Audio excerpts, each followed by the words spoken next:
നമസ്കാരം. പറയാനുണ്ട് തൃശ്ശൂരിലേക്ക് സ്വാഗതം. പഞ്ചായത്തുകളിലൂടെയുള്ള TCVയുടെ യാത്രയിൽ എത്തി നിൽക്കുന്നത് പറപ്പൂക്കര ഗ്രാമപഞ്ചായത്തിലാണ്.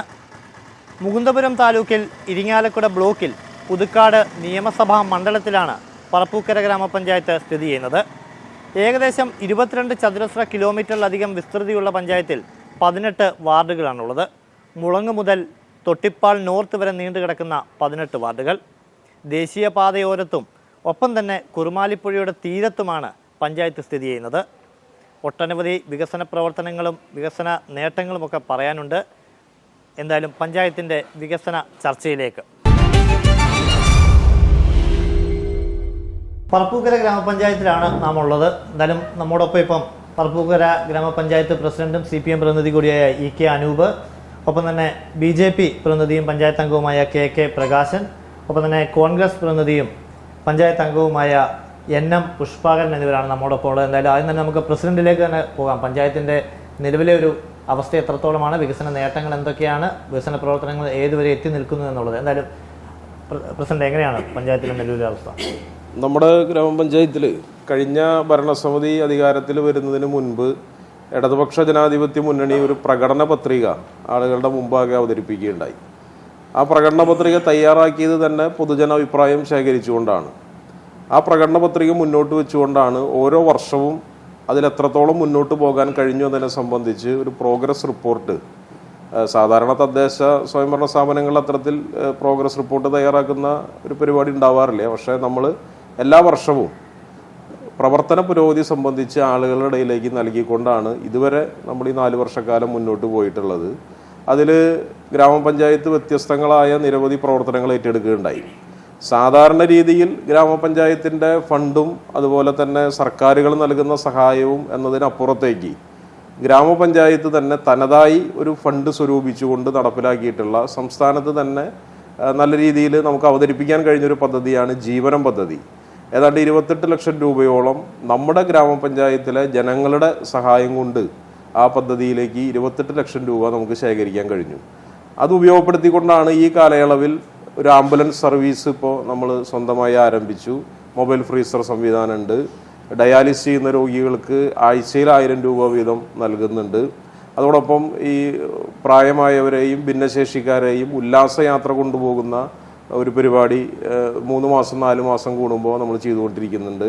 ഇപ്പോഴാണെങ്കിൽ ഒരു പുതിയതായി ഒരു പക്ഷേ നമ്മുടെ ഈ അടുത്തുള്ള ഗ്രാമപഞ്ചായത്തുകളിലോ അല്ലെങ്കിൽ ഒരുപക്ഷെ കേരളത്തിലോ പാലിയേറ്റീവ് രോഗികൾക്ക്, അത് BPL വിഭാഗത്തിൽപ്പെട്ട പാലിയേറ്റീവ് രോഗികൾക്ക് സൗജന്യമായി ആംബുലൻസിൻ്റെ സേവനം നൽകുന്ന ഒരു ഗ്രാമപഞ്ചായത്തായി നമുക്ക് മാറുന്നതിന് വേണ്ടി കഴിഞ്ഞിട്ടുണ്ട്.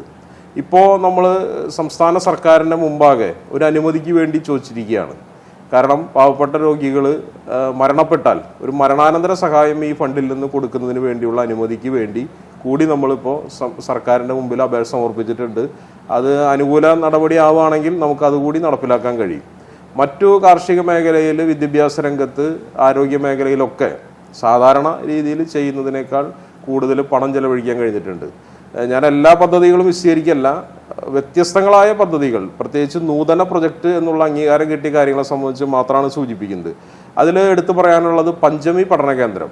നമ്മുടെ ഗ്രാമപഞ്ചായത്തിലെ പട്ടികജാതി വിഭാഗത്തിൽപ്പെട്ട 5ാം ക്ലാസ് മുതൽ 10ാം ക്ലാസ് വരെയുള്ള കുട്ടികൾക്ക് അവർക്ക് സൗജന്യമായി ട്യൂഷൻ നൽകുക. അതോടൊപ്പം അവരേത് അഭിരുചിയാണോ, അവർക്കിപ്പോൾ കായിക രംഗത്തുണ്ടാവും, കലാരംഗത്തുണ്ടാവും, ഏത് രംഗത്താണോ അവർക്ക് പ്രോത്സാഹനം നൽകാൻ കഴിയുക, അങ്ങനെയുള്ള കുട്ടികളെ കണ്ടെത്തി അവർക്ക് ആവശ്യമായ പരിശീലനം അതിന് ഫണ്ടൊന്നും നോക്കാതെ നൽകുക. ഇതാണ് പഞ്ചമി പഠന കേന്ദ്രം. ബഹുമാനപ്പെട്ട കേരളത്തിൻ്റെ പട്ടികജാതി വകുപ്പ് മന്ത്രി ശ്രീ OR കേളു അവർകളാണ് ഈ പദ്ധതി ഉദ്ഘാടനം ചെയ്തത്. അപ്പോൾ നല്ല രീതിയിൽ അത് 5 കേന്ദ്രങ്ങൾ ഗ്രാമപഞ്ചായത്തിൽ പ്രവർത്തിക്കുന്നുണ്ട്. ഇപ്പോൾ അടുത്ത അധ്യയന വർഷത്തിൽ കൂടുതൽ കേന്ദ്രങ്ങൾ കൂട്ടുന്നതിന് ആവശ്യമായിട്ടുള്ള പരിപാടികൾ ഇപ്പോൾ പ്ലാൻ ചെയ്ത് വരികയാണ്. അതുപോലെ ഒരു വ്യത്യസ്തമായ പദ്ധതിയാണ് ജനകീയ ഹോട്ടൽ. എല്ലായിടത്തും ഒരു ജനകീയ ഹോട്ടൽ ആരംഭിച്ചപ്പോൾ നമ്മുടെ ഗ്രാമപഞ്ചായത്തിൽ 2 ജനകീയ ഹോട്ടൽ, രണ്ടാമതൊരു ജനകീയ ഹോട്ടൽ കൂടി നമുക്ക് ആരംഭിക്കാൻ കഴിഞ്ഞു. അതിൻ്റെ ഒരു വർഷത്തെ പൂർത്തീകരിച്ചതിൻ്റെ വാർഷികമൊക്കെ ഞങ്ങളെല്ലാവരും കൂടി ആഘോഷിക്കുകയുണ്ടായി. അതുപോലെ ഫിറ്റ്നസ് സെൻറ്റർ നമുക്കുണ്ട്. കുട്ടികൾക്ക് പ്രഭാത ഭക്ഷണം ഏർപ്പെടുത്തുന്ന ഇരിങ്ങാലക്കുട ഉപജില്ലയിൽ ഏതാണ്ട് 65ഓളം സ്കൂളുകളുണ്ട്. അതിൽ ഏക സ്കൂളിൽ മാത്രമാണ് കുട്ടികൾക്ക് പ്രഭാത ഭക്ഷണം നൽകുന്ന പദ്ധതിയുള്ളത്. അത് നമ്മുടെ പറപ്പൂക്കര ഗ്രാമപഞ്ചായത്തിലെ സ്കൂളിലാണ്. ഇങ്ങനെ വ്യത്യസ്തങ്ങളായി ഇപ്പോൾ കാർഷിക കർമ്മസേന, അഗ്രി ടെക്നീഷ്യന്മാർ എന്നുള്ളൊരു സേന നമ്മൾ കാർഷിക മേഖലയിൽ രൂപീകരിക്കുകയുണ്ടായി. അവരുടെ നേതൃത്വത്തിൽ ഇപ്പോൾ പറപ്പൂക്കര മട്ട എന്നുള്ള ഒരു പുതിയ പ്രൊഡക്റ്റ് അരി തന്നെ ഉൽപ്പാദിപ്പിച്ച് ഇപ്പോൾ ബഹുമാനപ്പെട്ട മിനിസ്റ്റർ ഡേറ്റിന് വേണ്ടി കാത്തിരിക്കുകയാണ്. അത് ഉദ്ഘാടനം ചെയ്യാൻ പോവുകയാണ്. അപ്പോൾ ഇത്തരത്തിൽ വ്യത്യസ്തങ്ങളായ നിരവധി പ്രവർത്തനങ്ങൾ നമുക്ക് ഈ ചുരുങ്ങിയ കാലയളവിൻ്റെ ഉള്ളിൽ ഏറ്റെടുക്കാൻ കഴിഞ്ഞു. അതിൽ എല്ലാ വിഭാഗം ജനങ്ങളുടെയും സഹകരണം, മെമ്പർമാരുടെയും, ഇവിടെ കക്ഷി രാഷ്ട്രീയത്തിന് അതീതമായി ഒരു ഇടതുപക്ഷ ലയൻ തന്നെ അങ്ങനെയാണ്. സങ്കുചിതമായിട്ടുള്ള കാഴ്ചപ്പാടിൻ്റെ അടിസ്ഥാനത്തിലല്ല, എല്ലാ വാർഡുകളിലേക്കും ലഭ്യമായിട്ടുള്ള സംഖ്യ ഇപ്പോൾ സംസ്ഥാന ഗവൺമെൻറ് തന്നെ ആ രീതിയിലാണ് കൈകാര്യം ചെയ്തു പോകുന്നത്. അതേ മാതൃക തന്നെ പിന്തുടർന്നുകൊണ്ടാണ് എല്ലാ പ്രദേശങ്ങളിലും വികസനം എത്തിക്കുക എന്നുള്ള കാഴ്ചപ്പാടിൻ്റെ അടിസ്ഥാനത്തിലാണ് നമ്മൾ ഈ പ്രവർത്തനങ്ങൾ ഏറ്റെടുക്കുന്നത്. ഇപ്പോൾ എന്താ വെച്ചിട്ടുണ്ടെങ്കിൽ ഇത്തരം പ്രവർത്തനങ്ങൾ ഏറ്റെടുക്കുമ്പോൾ ഇപ്പോൾ പുതിയ ഫണ്ട് അലോക്കേഷൻ വന്നു. ലാസ്റ്റ് തവണത്തെ ഫണ്ട് അലോക്കേഷൻ വന്നപ്പോൾ കേന്ദ്ര ധനകാര്യ കമ്മീഷൻ ഗ്രാൻഡ് വലിയ വെട്ടിക്കുറവാണ് വരുത്തിയിട്ടുള്ളത്. ഏതാണ്ട് 75 ലക്ഷം രൂപ കഴിഞ്ഞ തവണത്തേക്കാളും കുറവാണ് നമുക്ക് ഇത്തവണ കേന്ദ്ര ധനകാര്യ കമ്മീഷൻ ഗ്രാൻഡ് കിട്ടിയിട്ടുള്ളത്. എന്നാൽ സംസ്ഥാന ഗവൺമെൻറ് വിഹിതത്തിൽ വലിയ വർധനവ് നമുക്ക് എല്ലാ വർഷം ഉണ്ടാവാറുണ്ട്. അപ്പം ഇത്തരം പ്രതികൂലമായ സാഹചര്യങ്ങൾ നമ്മുടെ മുന്നിലുണ്ടെങ്കിലും അതിനെയെല്ലാം അതിജീവിച്ചുകൊണ്ട് എല്ലാവരെയും ചേർത്ത് പിടിച്ചുകൊണ്ട് ഒറ്റക്കെട്ടായി പോകാൻ സാധിച്ചു എന്നുള്ളതാണ് ഈ 4 വർഷക്കാലത്തെ പ്രവർത്തനത്തെ ചുരുക്കി വിശദീകരിക്കുമ്പോൾ സൂചിപ്പിക്കാനുള്ളത്. ഓക്കെ, അന്നം മുതൽ ആരോഗ്യം വരെയുള്ള കാര്യങ്ങൾ വളരെ ചുരുക്കി തന്നെ അദ്ദേഹം എന്നാൽ സമഗ്രമായി തന്നെ പറയുന്നുണ്ട്. എന്തായാലും തന്നെ പഞ്ചായത്തിനെ സംബന്ധിച്ച് ഒരു സീനിയർ മെമ്പർ കൂടിയാണല്ലേ പുഷ്പാരേട്ടൻ. പുഷ്പാരേട്ടൻ എങ്ങനെയാണ് ഇപ്പോൾ പ്രസിഡന്റ് പറഞ്ഞതിനോടൊക്കെ യോജിപ്പാണോ, അതോ എങ്ങനെയാണ് പഞ്ചായത്തിൻ്റെ ഇപ്പം നിലവിലുള്ള ഒരു അവസ്ഥ എത്രത്തോളമാണ്? പറപ്പൂക്കര ഗ്രാമപഞ്ചായത്തിനെ സംബന്ധിച്ചിടത്തോളം നേരത്തെ പ്രസിഡന്റ് സൂചിപ്പിച്ചതുപോലെ കക്ഷി രാഷ്ട്രീയത്തിനതീതമായി എല്ലാ ജനപ്രതിനിധികളും ഒപ്പം സെക്രട്ടറി മുതൽ താഴേക്കട വരെയുള്ള ജീവനക്കാരും ആത്മാർത്ഥമായി യോജിച്ചു പ്രവർത്തിച്ചു എന്നുള്ളത് യാഥാർത്ഥ്യമാണ്. എന്നിരുന്നാൽ പോലും കഴിഞ്ഞ 4 വർഷക്കാലം പദ്ധതി ആസൂത്രണ നടത്തിപ്പിൽ സാമ്പത്തിക ന്യൂനത, അതായത് സാമ്പത്തിക പ്രയാസം വളരെ നേരിട്ട് കൊണ്ടിരിക്കുന്ന ഒരു കാലഘട്ടമാണ് ഈ കഴിഞ്ഞ 4 വർഷക്കാലം. അനുവദിച്ച പദ്ധതി വിഹിതം തന്നെ പലപ്പോഴായി വെട്ടിക്കുറയ്ക്കും. അതുകൊണ്ട് തന്നെ പല പദ്ധതികളും ആസൂത്രണം ചെയ്ത് നടപ്പിലാക്കേണ്ട ഘട്ടത്തിൽ വരുമ്പോൾ അതിൽ വീണ്ടും കുറവ് വരുത്തേണ്ടി വരാറുണ്ട്. അതുപോലെ തന്നെ കഴിഞ്ഞ 3 വർഷക്കാലമായിട്ട് വിചാരിച്ച രീതിയിൽ വ്യക്തിഗത ഗുണഭോക്താക്കൾക്ക് വേണ്ട രീതിയിൽ ആനുകൂല്യങ്ങൾ നൽകാൻ ഇതുമൂലം സാധിക്കാറില്ല. അതോടൊപ്പം തന്നെ ഈ മെയിൻ്റനൻസ് ഗ്രാൻഡ്, അതാണ് പഞ്ചായത്തിന് കാര്യക്ഷമമായിട്ടുള്ള ഒരു സാമ്പത്തിക സാധ്യത എന്നിരിക്കെ അത് പലപ്പോഴും ട്രഷറിയിൽ നിന്ന് പണമെടുക്കാനും അതുപോലെ തന്നെ ആ ഫണ്ട് അനുവദിച്ച് വരുന്ന ആ കാലതാമസം കൊണ്ട് ഏറ്റെടുത്ത പണികൾ കരാറുകാർക്ക് നിശ്ചിത സമയത്ത് ചെയ്യാൻ സാധിക്കാതെ സ്പിൽ ഓവറായി മാറുക. അങ്ങനെ സ്പിൽ ഓവറായി വരുന്ന ആ വലിയ ഒരു സാമ്പത്തിക ബാധ്യത അത് നിലനിർത്തിക്കൊണ്ട് തുടർ വർഷങ്ങളിൽ ആ പണി നടത്താൻ സാധിക്കുമായിരുന്നു. ഇപ്പോൾ കഴിഞ്ഞ 2-3 വർഷക്കാലമായി ആ വർഷത്തേക്ക് അനുവദിച്ചു വരുന്ന ഫണ്ടിൽ നിന്ന് സ്പിൽ ഓവർ പദ്ധതികൾ നടപ്പിലാക്കാൻ വേണ്ടി തുക മാറ്റിവെക്കേണ്ടി വരിക. അപ്പോൾ വർഷം അത്രയും പദ്ധതികൾ പുതിയതായി ആരംഭിക്കേണ്ടത് വെട്ടിക്കുറയ്ക്കേണ്ടി വരും. അപ്പോൾ അവിടെയും ഈ സാമ്പത്തിക പ്രയാസം നേരിടാണ്. അതുപോലെ തന്നെ നമ്മൾ കാർഷിക മേഖലയ്ക്ക് ഊന്നൽ കൊടുക്കുന്നു എന്ന് പറയുന്നുണ്ടെങ്കിൽ തന്നെ നെല്ലിന് സബ്സിഡി എന്ന ഒരു ആനുകൂല്യം ആണ് പ്രധാനമായിട്ട് കൊടുക്കുന്നത്.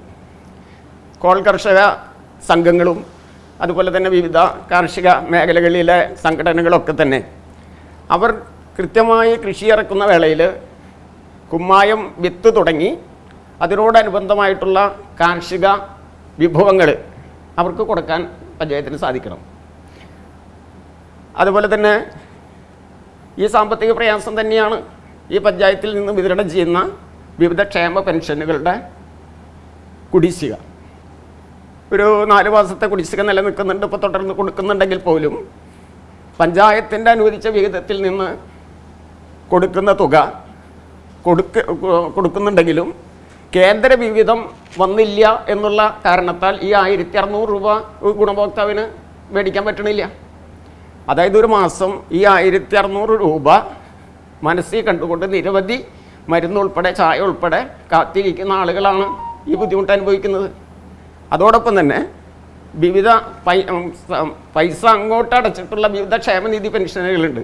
പ്രധാനമായിട്ടും കെട്ടിട നിർമ്മാണ തൊഴിലാളി ക്ഷേമനിധി, തയ്യൽ തൊഴിലാളി ക്ഷേമനിധി, ഈ ക്ഷേമനിധികളിൽ പൈസ അടച്ച് അവിടെ നിന്ന് പെൻഷൻ അനുവദിച്ചിട്ട് 3 വർഷക്കാലം കൊടുക്കാൻ കഴിഞ്ഞിട്ടില്ല. അതുകൊണ്ട് എന്താണെന്ന് വെച്ചാൽ ഒറ്റ പെൻഷൻ 1600 രൂപ ആക്കിയപ്പോൾ ക്ഷേമ പെൻഷൻ 1000 രൂപ അവിടെ നിന്ന് കിട്ടുന്നുണ്ടെങ്കിൽ ഇവിടെ നിന്ന് പഞ്ചായത്തിൽ നിന്ന് 600 കൊടുക്കുന്നത്. അപ്പോൾ ആ ഗുണഭോക്താവിന് ഒരു മാസം 600 രൂപയാണ് അവരാശിച്ച 1600-ൽ ലഭിക്കുന്നത്. അതോടൊപ്പം തന്നെ ഈ സാമ്പത്തിക ബാധ്യത, അന്നദാതാവ് നഷ്ടപ്പെട്ട, കുടുംബനാഥൻ നഷ്ടപ്പെട്ട, മാരക രോഗം ബാധിച്ച് ആ കുടുംബത്തിന് മുഖ്യമന്ത്രിയുടെ കുടുംബക്ഷേമ പദ്ധതി പ്രകാരം ഒരു ആശ്വാസ സഹായം ലഭിക്കാറുണ്ട്, കുടുംബക്ഷേമ പദ്ധതി. അത് ഇപ്പോൾ 3 വർഷക്കാലം പൂർണ്ണമായിട്ട് നിലച്ചിരിക്കുക. അപ്പോൾ അത്തരം സാമ്പത്തിക പ്രയാസങ്ങൾ പഞ്ചായത്ത് നേരിടുന്നുണ്ട്. അതുപോലെ തന്നെ നമ്മൾ സംരംഭകം എന്നൊക്കെ പറയുന്നുണ്ടെങ്കിൽ തന്നെയും നമുക്കത് പഞ്ചായത്തിൽ വിചാരിച്ച വിധം നടപ്പിലാക്കാൻ സാധിച്ചിട്ടില്ല. അതോടൊപ്പം നമ്മളൊരു തൊഴിലധിഷ്ഠിത മേഖല, ഒരു വ്യവസായം, അതുപോലെ എന്തെങ്കിലും സ്ഥായിയായ പഞ്ചായത്തിലെ അഭ്യസ്തവിദ്യരായ അല്ലെങ്കിൽ അതിനോടനുബന്ധിച്ച് അഭിരുചിയുള്ള എന്തെങ്കിലും ഒരു വ്യവസായ അല്ലെങ്കിൽ ഒരു മേഖല സൃഷ്ടിക്കാൻ നമുക്ക് പഞ്ചായത്തിന് സാധിച്ചിട്ടില്ല. അപ്പോൾ അത്തരം പ്രയാസങ്ങൾ നിലനിൽക്കുന്നുണ്ടെങ്കിൽ തന്നെയും നേരത്തെ പ്രസിഡന്റ് സൂചിപ്പിച്ചതുപോലെ മറ്റു സാമ്പത്തിക സോഴ്സും കൂടി ഉൾപ്പെടുത്തിക്കൊണ്ട് പഞ്ചായത്ത് നല്ല രീതിയിൽ മറ്റു പഞ്ചായത്തുകളെ അപേക്ഷിച്ച് ഒരു മാതൃകപരമായിട്ടുള്ള രീതിയിൽ പ്രവർത്തിക്കാൻ പഞ്ചായത്തിന് സാധിച്ചിട്ടുണ്ട്. അതിലിപ്പോൾ തന്നെ ഈ കൃഷി, കോണിക്കച്ചറ ലിഫ്റ്റ് ഇറിഗേഷൻ ഒരു നല്ല സംഖ്യ കൂടി ചെലവിട്ട് ഒരു ഏകദേശം ഒരു 10-40 ലക്ഷം രൂപ ചെലവിട്ട് അതിനൊന്ന് വിപുലപ്പെടുത്തിയാൽ ആ മേഖലയിലെ കൃഷിയിടങ്ങളിൽ കുറേയും കൂടി കൃഷി ഇറക്കാനും അവിടെ കുടിവെള്ളക്ഷാമം പരിഹരിക്കാനും സാധിക്കും. ഇത്തരം കാര്യങ്ങളിൽ നമുക്കൊന്നും കൂടി മുന്നോട്ട് പോകേണ്ടതുണ്ട്. തീർച്ചയായും, അതായത് വ്യവസായത്തിന് പ്രാധാന്യം, ഒപ്പം തന്നെ സാമ്പത്തിക പ്രതിസന്ധി അദ്ദേഹം ചൂണ്ടിക്കാണിക്കേണ്ടത്. എന്തായാലും പ്രസിഡന്റിൻ്റെ അതിനൊരു മറുപടി നമുക്ക് വരാം. ആദ്യം തന്നെ നമുക്ക് BJP പ്രതിനിധി കൂടിയായ പ്രകാശനോട് പോകണം. എന്തായാലും ഒരു പഞ്ചായത്തിലെ പുതുമുഖമാണ്, നേരത്തെ റെയിൽവേ സർവീസിലായിരുന്ന ഒരാൾ കൂടിയാണ്. അപ്പോൾ അത്ര ഒരു അനുഭവം കൂടിയുണ്ട്. എന്തായാലും പഞ്ചായത്തിലേക്ക് വന്നപ്പോൾ എങ്ങനെയാണ് നിലവിൽ പഞ്ചായത്തിൻ്റെ ഒരു അവസ്ഥ എത്രത്തോളമാണ്, എങ്ങനെയാണ് നോക്കിക്കാണുന്നത്? നമസ്കാരം. പറപ്പൂക്കര ഗ്രാമപഞ്ചായത്ത് ഇതുവരെയുള്ള പ്രവർത്തനത്തിൽ വിലയിരുത്തുമ്പോൾ നിർമ്മാണ രംഗത്ത്, റോഡ് നിർമ്മാണ രംഗത്ത് എനിക്ക് ആദ്യമായിട്ട് പറയാനുള്ളത്, ഞാൻ പഞ്ചായത്ത് മെമ്പറായി വന്നതിന് ശേഷം ആദ്യമായിട്ടുള്ളൊരു വർക്ക് നടന്നത് കുറുമാലി തൊട്ടിപ്പാൾ PWD റോഡാണ്. ആ റോഡ് ഒരു ടെൻഡർ എടുത്ത് അദ്ദേഹം വഴിയിൽ ഇട്ടുപോയി. ഇനി തുടർന്ന് വേറൊരു ടെൻഡർ എടുത്തിട്ടുണ്ട്. പക്ഷേ ഇപ്പോഴും അത് യാഥാർത്ഥ്യമായിട്ടില്ല. അത് വലിയൊരു വീഴ്ചയായിട്ട് നമുക്ക് ഇപ്പോൾ സമൂഹത്തിൽ കാണാൻ സാധിക്കുന്നുണ്ട്. ബഹുമാനപ്പെട്ട പഞ്ചായത്ത് കൂടെ ഇടപെട്ടിട്ട് അതിന് വേണ്ട ഒരു നടപടി, ഒരു ടെൻഡർ വിളിച്ചിട്ടുണ്ട്, അത് ദ്രുതഗതിയിൽ നടത്തി നമ്മളുടെ കാലയളവിനുള്ളിൽ തന്നെ ആ റോഡ് നിർമ്മാണം പൂർത്തിയാക്കാൻ പഞ്ചായത്ത് ശ്രമിക്കും എന്നുള്ള ശുഭാപ്തി വിശ്വാസത്തിലാണ് ഇരിക്കുന്നത്. പിന്നെ കുടിവെള്ള പദ്ധതി വാട്ടർ അതോറിറ്റിയുടെ കുടിവെള്ളം പല സ്ഥലത്തും എത്തുന്നുണ്ടെങ്കിലും ഇപ്പോൾ ഈ മാസം തൊട്ട് ഈവൻ ഫെബ്രുവരി ആയിട്ടുകൂടെ പല സ്ഥലങ്ങളിലും ജലദൗർലഭ്യമുണ്ട്. വെള്ളം കിട്ടാൻ യാതൊരു വലിയ ബുദ്ധിമുട്ടുണ്ട്. പഞ്ചായത്തിൽ നിന്നും കുടിവെള്ള പദ്ധതി സപ്ലൈ ചെയ്യുന്നത് മാർച്ച് അവസാനം ഏപ്രിലോടുകൂടിയേ തുടങ്ങുള്ളൂ. അതുവരെ വെള്ളം കിട്ടാൻ വേണ്ടിയുള്ളൊരു പദ്ധതി പഞ്ചായത്തിൽ നിന്നും അത്യാവശ്യമായിട്ടുണ്ടാവേണ്ടതാണ്. ജലജീവൻ മിഷൻ പദ്ധതി പ്രകാരം പല റോഡുകളും പൊളിച്ച് മോശമായി കിടക്കുകയാണ്. അതിനൊരു പ്രതിവിധി പഞ്ചായത്ത് തലത്തിൽ നമുക്ക് ജലജീവൻ മിഷൻ്റെ കോൺട്രാക്ട് എടുത്ത ആളുകളും പഞ്ചായത്തും കൂടി ചെയ്യേണ്ടതാണ്. പിന്നെ പ്രധാനമായിട്ട് പറയാനുള്ളത് തെരുവുനായ ശല്യമാണ്. തെരുവുനായ ശല്യം ഇപ്പോൾ എല്ലാ വാർഡുകളിലും നമ്മുടെ പഞ്ചായത്തിൽ മുഴുവനും, പഞ്ചായത്ത് മാത്രമല്ല കേരളത്തിൽ മുഴുവനും ഉണ്ട്. അത് വളരെ പ്രത്യേകമായിട്ട് ഒരു ഗ്രാമസഭയിൽ സംസാരിച്ച സമയത്ത് പ്രസിഡന്റ് അത് സുപ്രീം കോടതി നിയമപ്രകാരം ഉള്ള നിയമമാണ്, നമുക്കൊന്നും ചെയ്യാൻ പറ്റില്ല എന്ന് ഒഴിഞ്ഞുമാറുക ചെയ്തത്. പക്ഷേ അത്ര ഒഴിഞ്ഞുമാറാതെ നമുക്ക് പഞ്ചായത്ത് തലത്തിൽ നമുക്ക് എന്തെങ്കിലും ചെയ്യാൻ പറ്റുമോ എന്നുള്ളൊരു പദ്ധതി നമുക്ക് വളരെ അത്യന്താപേക്ഷിതമായിട്ട് ചെയ്യേണ്ട ഒരു കാര്യമാണ് തെരുവുനായ. പിന്നെ ഒരു പുഴയോര ഗ്രാമമായിട്ടുള്ള നമ്മളുടെ പഞ്ചായത്ത് സാധാരണ വർഷക്കാലമായി കഴിഞ്ഞാൽ ബണ്ട് പൊട്ടി 1, 2, 3, 4, 5, 6, 7 വാർഡ് വരെ എപ്പോഴും പുഴയുടെ സൈഡിലാണ് ഇരിക്കുന്നത്.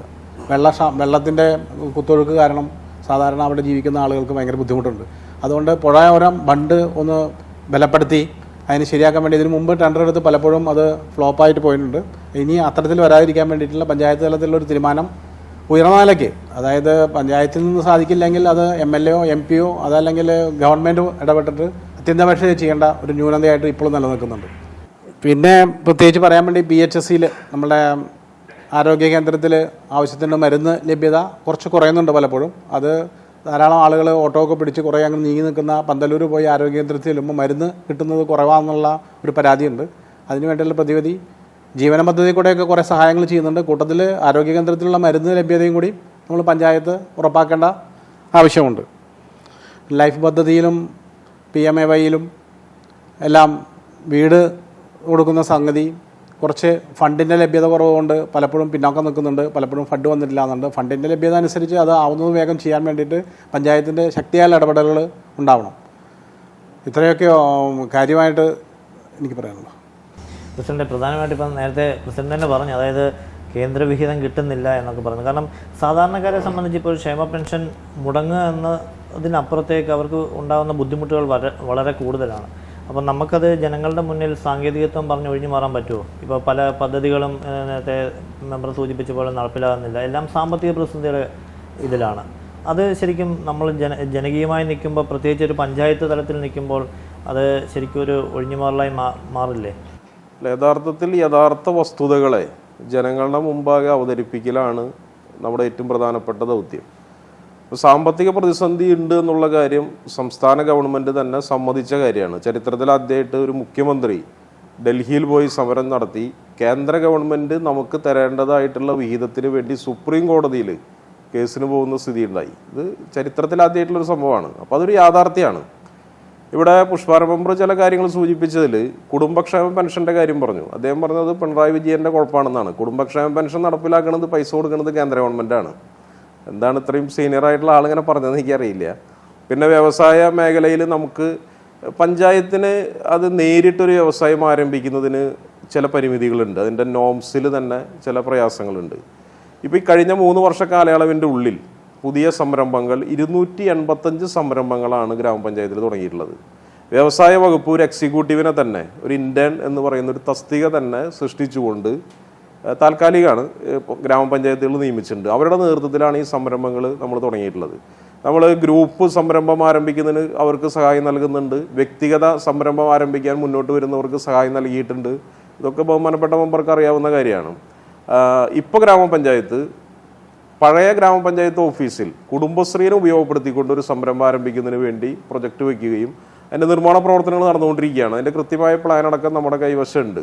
പിന്നെ പെൻഷൻ്റെ കാര്യം, അതൊരു ഇപ്പോൾ മുഖ്യമന്ത്രി തന്നെ റൂൾ 300 പ്രകാരം നിയമസഭയിൽ പറയുകയുണ്ടായി. ഇനി എന്തൊക്കെ സാമ്പത്തിക പ്രതിസന്ധി ഉണ്ടെങ്കിലും അത് മുടങ്ങില്ല എന്നുള്ള കാര്യം പറയുകയുണ്ടായി. ഇപ്പോൾ കുടിശ്ശിക കുറച്ച് 2 മാസത്തെ കുടിശ്ശികയാണ് ഇപ്പോൾ ഉള്ളത്. കുറച്ച് കൊടുത്തുകൊണ്ടിരിക്കുകയാണ് നമ്മൾ. ഇപ്പോൾ കഴിഞ്ഞ ബജറ്റിൽ തന്നെ ധനകാര്യ വകുപ്പ് മന്ത്രി പറഞ്ഞു നമ്മുടെ സാമ്പത്തിക പ്രതിസന്ധിയിൽ ചെറിയൊരു ശമനമായിട്ടുണ്ട്. അപ്പോൾ ഏറ്റവും പ്രഥമ പരിഗണന പാവപ്പെട്ട മനുഷ്യർക്ക് തന്നെയാണ് ഗവൺമെൻറ് നൽകുന്നത് എന്നതിൻ്റെ ഏറ്റവും പ്രധാനപ്പെട്ട സൂചനയാണ്. 18 മാസം പെൻഷൻ കുടിശ്ശിക വരുത്തിയിട്ടുള്ള ആളുകളാണ് ഇപ്പോൾ പറയുന്നത്. കാരണം അന്നാരും സമരം ചെയ്യാനൊന്നും വന്നിട്ടില്ല. കാരണം അന്ന് 600 രൂപയെ പെൻഷനുള്ളൂ. ഈ 600 രൂപ കിട്ടണമെങ്കിൽ തന്നെ 3-4 തവണ ഓട്ടോറിക്ഷ വിളിച്ച് ചെല്ലുമ്പോൾ തന്നെ 600-നേക്കാളും കൂടുതൽ കാശ് ഓട്ടോറിക്ഷയ്ക്ക് കൊടുക്കണം. അന്നാരും സമരം ചെയ്യാറില്ല. പക്ഷെ ഇന്ന് 1600 രൂപയാണ് പെൻഷൻ. 2 പേര് ഒരു വീട്ടിൽ പെൻഷൻ മേടിക്കുന്നുണ്ടെങ്കിൽ ഒരു ദിവസം 100 രൂപ വെച്ച് സംസ്ഥാന ഗവൺമെൻറ്, പിണറായി വിജയൻ്റെ ഗവൺമെൻറ് ഒരു വീട്ടിലേക്ക് കൊടുക്കുകയാണ്. വലിയ ഒരു സാമ്പത്തിക സഹായമാണ് ഈ പാവപ്പെട്ട ആളുകൾക്ക് ചെയ്തുകൊണ്ടിരിക്കുന്നത്. അത് ഈ ഗവൺമെൻറ്റിൻ്റെ ഐഡൻറ്റിറ്റി പാവപ്പെട്ടവരോടൊപ്പമാണ് എന്ന് തെളിയിക്കുന്നതാണ്. ഇനി പെൻഷൻ മുടങ്ങില്ല എന്നുള്ള കാര്യം അർത്ഥശങ്കയ്ക്ക് ഇടയില്ലാത്ത തരത്തിൽ മുഖ്യമന്ത്രി പറഞ്ഞിട്ടുണ്ട്. പിന്നെ ഇവർ പറഞ്ഞ ചില കാര്യങ്ങളിൽ ഇപ്പോൾ ഈ റോഡുകളുടെ കാര്യം, റോഡുകൾ അങ്ങനെ തകർന്നു കിടക്കുന്ന റോഡുകൾ നമ്മുടെ ഗ്രാമപഞ്ചായത്തിൽ ഇപ്പോൾ ജലജീവൻ പദ്ധതിയുടെ ഭാഗമായി, ജലജീവൻ പദ്ധതി നിങ്ങൾക്കറിയാം കേന്ദ്രാവിഷ്കൃത പദ്ധതിയാണ്. ആ പദ്ധതി നമ്മൾ നടപ്പിലാക്കിയില്ലായിരുന്നുവെങ്കിൽ എന്തെല്ലാം വിവാദങ്ങൾ ഉണ്ടാകും എന്നുള്ള കാര്യം നമുക്കറിയാവുന്നതാണ്. നമ്മൾ നിർബന്ധിതരായി ആ പദ്ധതി നടപ്പിലാക്കാൻ വേണ്ടിയിട്ട്. അതിൻ്റെ ഭാഗമായി തകർന്നു കിടക്കുന്ന റോഡുകളല്ലാതെ ഏതെങ്കിലും ഒരു ഗ്രാമീണ റോഡ് തകർന്നു കിടക്കുന്നില്ല. ബഹുമാനപ്പെട്ട പുഷ്പാര മെമ്പർ വാർഡിലാണ് അദ്ദേഹം അധികാരത്തിൽ വന്ന സമയത്ത് മുഖ്യമന്ത്രിയുടെ തദ്ദേശ റോഡ് പുനരുദ്ധാരണ ഫണ്ട് ഉപയോഗപ്പെടുത്തിക്കൊണ്ട് മനോഹരമായിട്ടുള്ള റോഡ് നിർമ്മിച്ച് ഉദ്ഘാടനം ചെയ്തത് അദ്ദേഹത്തിൻ്റെ വാർഡിലാണ്. അതുപോലെ പ്രകാശ് മെമ്പർ വാർഡിലും പുതിയ റോഡ് ബഹുമാനപ്പെട്ട MLA തന്നെ അനുവദിച്ചപ്പോൾ അതിൻ്റെ ടെൻഡർ പൂർത്തീകരിച്ചു. അപ്പോൾ അദ്ദേഹം സൂചിപ്പിച്ച കുറുമാലി തൊട്ടിപ്പാൽ റോഡ് അത് കരാറുകാരൻ്റെ കുഴപ്പമാണ്. ആ കരാറുകാരനോട് ഒരു മൃദു സമീപനം നമ്മൾ സ്വീകരിച്ചിട്ടില്ല. ബഹുമാനപ്പെട്ട MLA തന്നെ അതിൽ കൃത്യമായി ഇടപെട്ടുകൊണ്ട് ഗ്രാമപഞ്ചായത്തും ഇടപെട്ടുകൊണ്ട് അദ്ദേഹത്തെ കരാറുകാരനെ പുറത്താക്കി. പുതിയതായിട്ട് ടെൻഡർ വിളിച്ചു. അത് ടെൻഡർ എടുത്തു, എഗ്രിമെന്റ് വെച്ചു, വർക്ക് പകുതി കഴിഞ്ഞിട്ടുണ്ട് നേരത്തെ കരാറുകാരൻ. ഇപ്പോൾ എടുത്ത കരാറുകാരൻ 2 മാസത്തിനുള്ളിൽ പണി പൂർത്തീകരിക്കുമെന്നാണ് അറിയിച്ചിട്ടുള്ളത്. ഇത് പറയുമ്പോൾ തന്നെ നന്ദിഗ്രം മാപ്രാണ റോഡിൻ്റെ കാര്യം കൂടി പറയണം. 14 കോടി രൂപ ചെലവിലാണ് അന്താരാഷ്ട്ര നിലവാരത്തിലുള്ള റോഡായി അത് മാറിയിരിക്കുന്നത്. അതുപോലെ ഈ നെല്ലായി മുതൽ ആനന്ദപുരം വല്ലക്കുന്ന് വരെയുള്ള റോഡ് എത്രയോ മനോഹരമായിട്ടുള്ള BMBC ടാറിങ് ഇപ്പോൾ അവിടെ പൂർത്തീകരിച്ചു. റോഡിൻ്റെ കാര്യത്തിൽ നമ്മൾ സമ്പന്നരാണ്. പറപ്പൂക്കര ഗ്രാമപഞ്ചായത്ത് പ്രധാനപ്പെട്ട എല്ലാ റോഡുകളും നല്ല രീതിയിൽ നമുക്ക് മാറ്റിയെടുക്കുന്നതിന് വേണ്ടി കഴിഞ്ഞിട്ടുണ്ട്. നെടുമ്പാൾ തൊട്ടിപ്പാൾ പാഴായി റോഡ് BMBC നിലവാരത്തിൽ ടാറിങ് പൂർത്തീകരിച്ചു. ഇപ്പോൾ തകർന്നു കിടക്കുന്ന ചില റോഡുകളുണ്ട്. വയലൂർ ആലത്തൂർ റോഡ്, നെല്ലായി റോഡ് 30 ലക്ഷം രൂപ ഇപ്പോൾ അനുവദിച്ച് അതിൻ്റെ TS കിട്ടി, ഇനി ടെൻഡർ ചെയ്യേ വേണ്ടു. പന്തല്ലൂർ നെല്ലായി റോഡ് അതും 30 ലക്ഷം രൂപ നമുക്ക് TS കിട്ടി, ഇപ്പോൾ അതിൻ്റെ ടെൻഡർ നടപടിയിലേക്ക് പോവാണ്. മുളങ്ങിലെ ഒരു റോഡ് 20 ലക്ഷം രൂപ. ഈ 3 റോഡും കൂടി പൂർത്തീകരിച്ച് കഴിഞ്ഞാൽ എല്ലാ റോഡുകളും നമുക്ക് മികച്ച നിലവാരത്തിലുള്ള റോഡുകളായി മാറും. പിന്നെ റോഡുള്ളത് ഈ ചാത്തമാഷ് റോഡ് ആലത്തൂർ പ്രദേശത്തു കൂടി, അത് 3 മണ്ഡലങ്ങളിലൂടെ കടന്നു പോകുന്ന റോഡാണ്. അതിപ്പോൾ കിഫ്ബി അതിൻ്റെ പ്രവർത്തനങ്ങൾ നടന്നുകൊണ്ടിരിക്കുകയാണ്. അതും പൂർത്തീകരിച്ച് കഴിഞ്ഞാൽ എല്ലാ റോഡുകളും നല്ല ഉന്നത നിലവാരത്തിലുള്ള റോഡുകളായി മാറും. ഇതാണ് ഇവർ പറഞ്ഞതിൽ എന്തെങ്കിലും. കുടിവെള്ള പദ്ധതിയെ സംബന്ധിച്ച് പറയുകയുണ്ടായി. അതായത് കൃത്യമായ കുടിവെള്ളം ഇപ്പം പ്രകാശ് മെമ്പർ പറഞ്ഞ പോലെ തന്നെ, അതായത് നമ്മൾ മാർച്ചിലൂടെ ആണ് അത് ജലവിതരണം അടക്കം ആരംഭിക്കുകയുള്ളൂ എന്ന്. അപ്പോൾ ഇപ്പോൾ തന്നെ കടുത്ത വേനലിൻ്റെ വക്കിലേക്ക് നമ്മൾ എത്തിയിരിക്കുകയാണ്. അപ്പോൾ ഈ മുൻകൂട്ടി കുടിവെള്ള പദ്ധതി പ്രത്യേകമായ പ്രാദേശികമായ അല്ലെ പഞ്ചായത്ത് തലത്തിൽ കുടിവെള്ള പദ്ധതിക്ക് അത്തരത്തിൽ എന്തെങ്കിലും കാര്യങ്ങൾ ചെയ്യേണ്ടത്, അതായത് ജലക്ഷാമം പരിഹരിക്കുക? അല്ല, ജലക്ഷാമം നമ്മളെല്ലാ വർഷവും ഇത്തരം ഈ സാഹചര്യത്തിൽ ടാങ്കർ ലോറി വഴി വെള്ളം വിതരണം ചെയ്യാറുണ്ട്. കഴിഞ്ഞ തവണ 18 ലക്ഷം രൂപയാണ് ടാങ്കർ ലോറി കുടിവെള്ള വിതരണത്തിന് വേണ്ടി ഉപയോഗിച്ചത്. കഴിഞ്ഞ തവണ നമുക്കറിയാലോ, കടുത്ത വേനലായിരുന്നു. ഇത്തവണയും കളക്ടറുടെ അനുമതി കിട്ടിക്കഴിഞ്ഞാൽ നമ്മൾ കുടിവെള്ള വിതരണം ആരംഭിക്കും. അങ്ങനെ വാട്ടർ അതോറിറ്റിയുടെ വെള്ളം സഫീഷ്യൻ്റ് കിട്ടിയിരുന്ന സ്ഥലമാണ്. ഇപ്പോൾ കുറേ കാലമായിട്ട് കിട്ടുന്നില്ല. വാട്ടർ അതോറിറ്റിക്ക് 10-20 ദിവസമായിട്ട് അത് എന്താണ് വാട്ടർ അതോറിറ്റിയുടെ പ്രശ്നം പറഞ്ഞിട്ടുള്ളത് അവരുടെ ചില ലൈൻ തകരാറ്, വാൽവ് തകരാറ്. അപ്പോൾ അത് ടെക്നീഷ്യന്മാർ വന്ന് പരിശോധിച്ചുകൊണ്ടിരിക്കുകയെന്നാണ് ആക്സിഡന്റ് ബന്ധപ്പെട്ടപ്പോൾ അറിയാൻ കഴിഞ്ഞത്. പിന്നെ അത് മാത്രമല്ല, ഇതിൻ്റെ ഒരു കപ്പാസിറ്റി ഉണ്ടല്ലോ വാട്ടർ അതോറിറ്റിയുടെ, അതിനേക്കാൾ കൂടുതൽ കണക്ഷനൊക്കെ അവർ പല സ്ഥലത്തും കൊടുത്തിട്ടുണ്ട്. അത് കൊടുത്ത വാർഡുകളൊക്കെ പരിശോധിച്ച് കഴിഞ്ഞാൽ പിന്നെ അത് വേറെ കുഴപ്പത്തിലേക്ക് പോകും. അപ്പോൾ അങ്ങനെ ചില വാർഡുകളിൽ കൂടുതൽ കണക്ഷനൊക്കെ ചാടി പിടിച്ചൊക്കെ മേടിച്ചതിൻ്റെ ഭാഗമായിട്ട് വെള്ളം എത്തണ്ടേ. അപ്പോൾ അതിൻ്റെ ഒരു പ്രയാസമുണ്ട്. എന്തായാലും കുടിവെള്ളക്ഷാമം അങ്ങനെ ഇവിടെ രൂക്ഷമായിട്ട് ആളുകൾ ഒരു പ്രയാസത്തിലേക്ക് വരേണ്ട ഒരു അവസ്ഥ ഇവിടെ ഉണ്ടാവാറില്ല. ഈ പ്രളയകാലത്ത് അടക്കം എനിക്ക് ഏറ്റവും കൂടുതൽ പ്രളയം ബാധിച്ചൊരു പഞ്ചായത്ത് കൂടിയാണ്. അതെ അതെ. അത്തരത്തിൽ ഇപ്പം വേനൽക്കാലം കഴിഞ്ഞു കഴിഞ്ഞാൽ ഉടനെ വരുന്നത് വർഷക്കാലത്തിലേക്കാണ് നേരത്തെ പറയുകയുണ്ടായി. അപ്പം അത്തരത്തിൽ അതിന് മുൻകരുതലായിട്ട് എന്തെങ്കിലും തരത്തിൽ ഇപ്പം ജനങ്ങൾക്ക് നമ്മൾ ഈ പ്രളയത്തിൻ്റെ ഒരു അനുഭവം നമുക്ക് വലിയൊരു അനുഭവമാണ്. ഗ്രാമപഞ്ചായത്ത് ഓഫീസിൽ തന്നെ വെള്ളം കയറിയതാണ്. ഒരുപാട് പ്രയാസങ്ങൾ അനുഭവിച്ച പഞ്ചായത്താണ്. എല്ലാ വർഷവും നമ്മൾ വെള്ളം വരുന്നതിന് മഴക്കാലത്തിന് മുന്നോടിയായിട്ട് 5 ലക്ഷം രൂപ എല്ലാ വാർഡുകളിലും ഈ വെള്ളം ഒഴുകി പോകുന്ന കാനകളും തോടുകളും വൃത്തിയാക്കാൻ വേണ്ടി അനുവദിക്കും. അത് ഇത്തവണയും നമ്മൾ പൈസ വെച്ചിട്ടുണ്ട്. അത് മെയ് മാസം ജൂൺ ആദ്യ വാരത്തിൽ അതെല്ലാ വാർഡിലും നമ്മൾ പൂർത്തീകരിക്കും. അപ്പോൾ ഏതാണ്ട് മഴവെള്ളം ഒഴുകി പോകാനുള്ളൊരു സംവിധാനം ഉണ്ടാവും.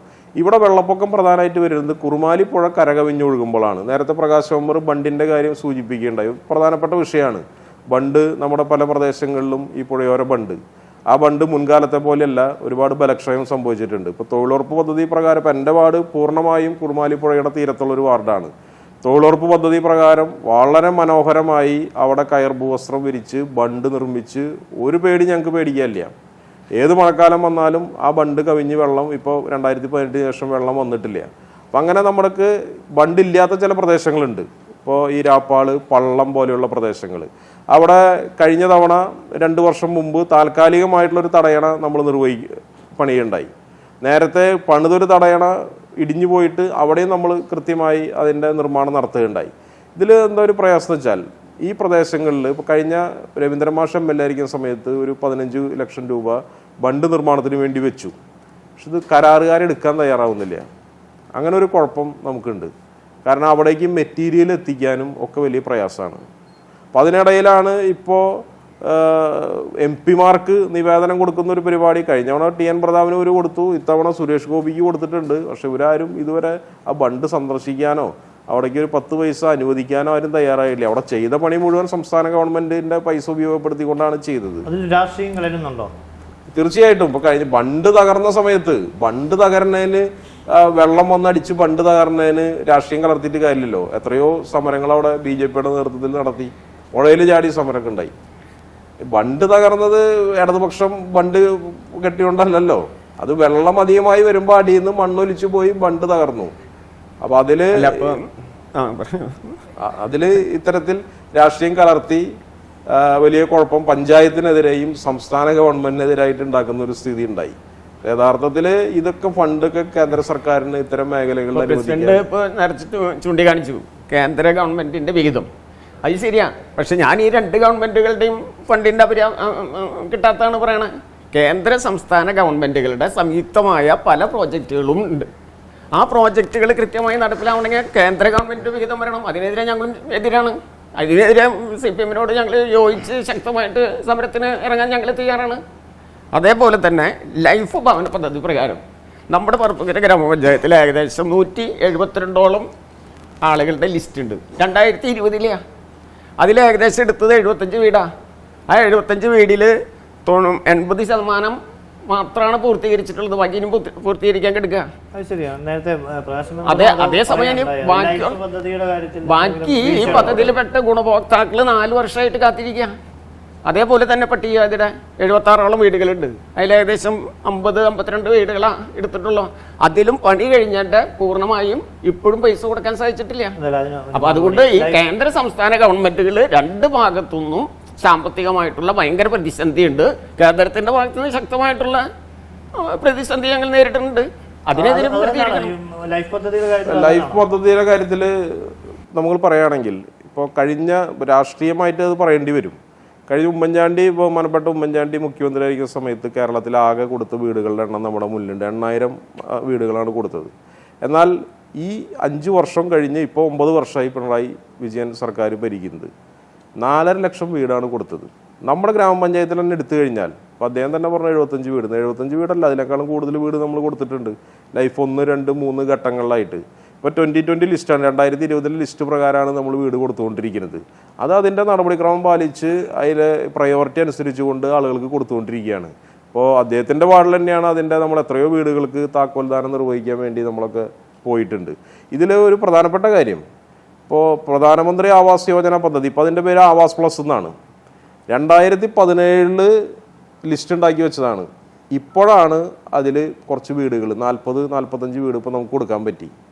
4 ലക്ഷം രൂപയാണ് കൊടുക്കുന്നത്. കേന്ദ്ര സർക്കാർ 72,000 രൂപ നമുക്ക് തരുന്നത്. ബാക്കി പൈസ മുഴുവൻ ഗ്രാമപഞ്ചായത്തും സംസ്ഥാന ഗവൺമെൻറ്റും ജില്ലാ പഞ്ചായത്തും ബ്ലോക്ക് വീതമൊക്കെയാണ് കിട്ടുന്നത്.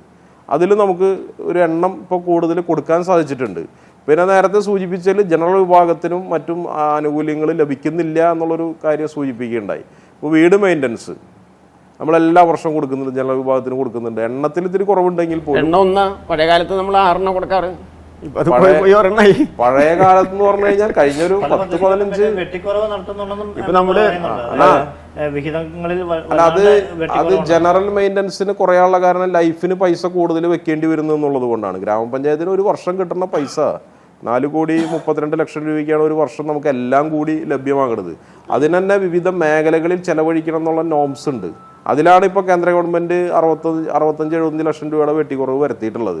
അത് വെച്ചുകൊണ്ടാണ് നമുക്കിത് കൈകാര്യം ചെയ്യാൻ പറ്റുള്ളൂ. മുട്ടക്കോഴി വിതരണം അതിന് പട്ടികജാതിയോ അല്ലെങ്കിൽ ജനറൽ വിഭാഗമോ കാറ്റഗറിയിൽ എല്ലാവർക്കും കിട്ടും.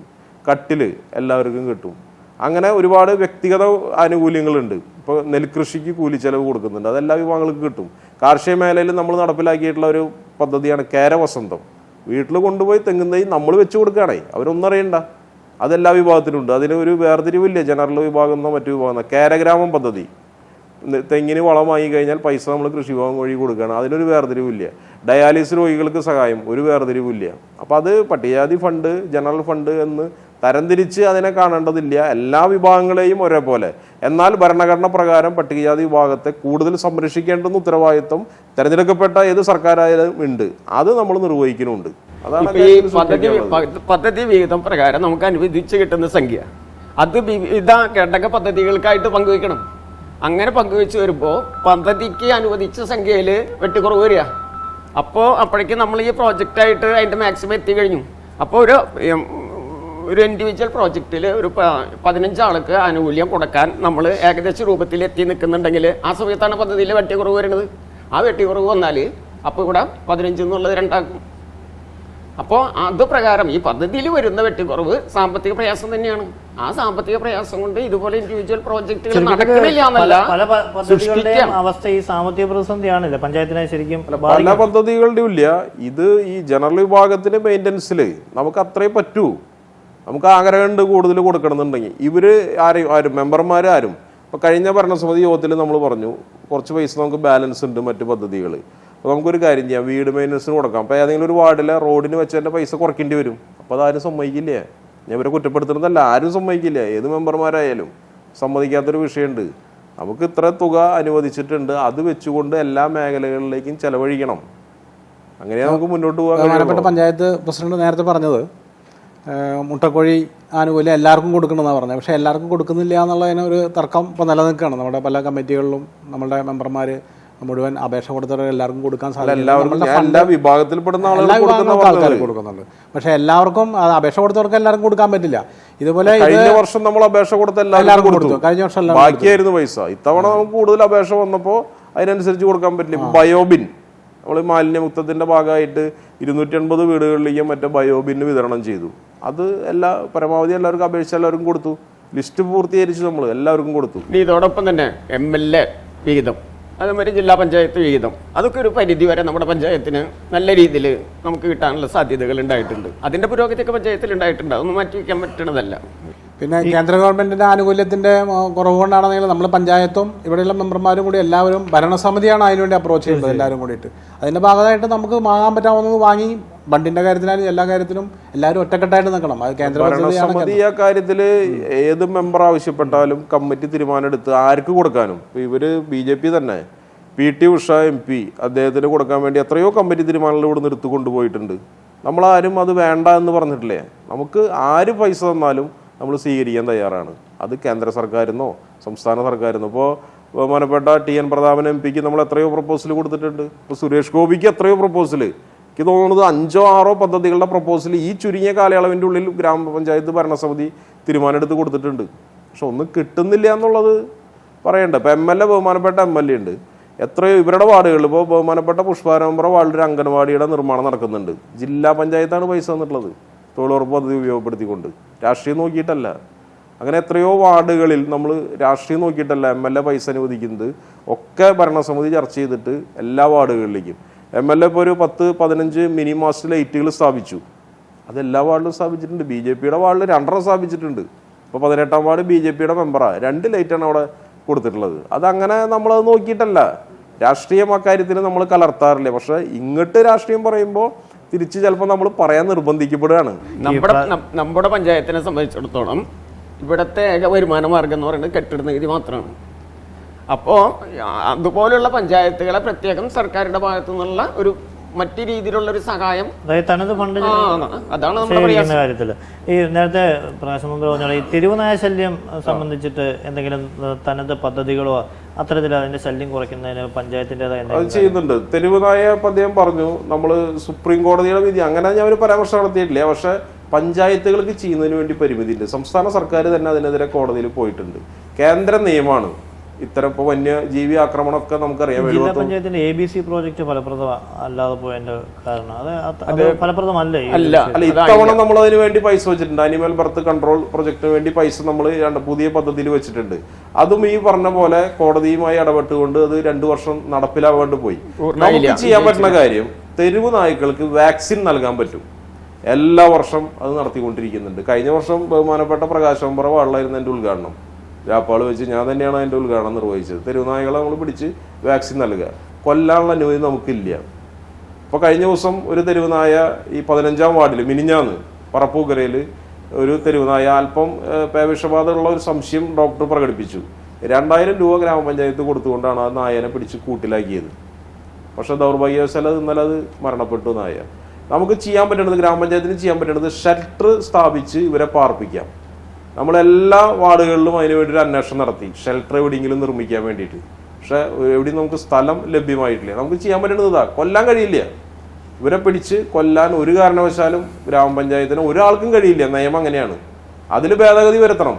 അക്രമകാരികളായിട്ടുള്ള നായകളെ എങ്കിലും കൊല്ലാനുള്ള അനുമതി ഉണ്ട്. അതിൻ്റെ പ്രായം അറിയണം.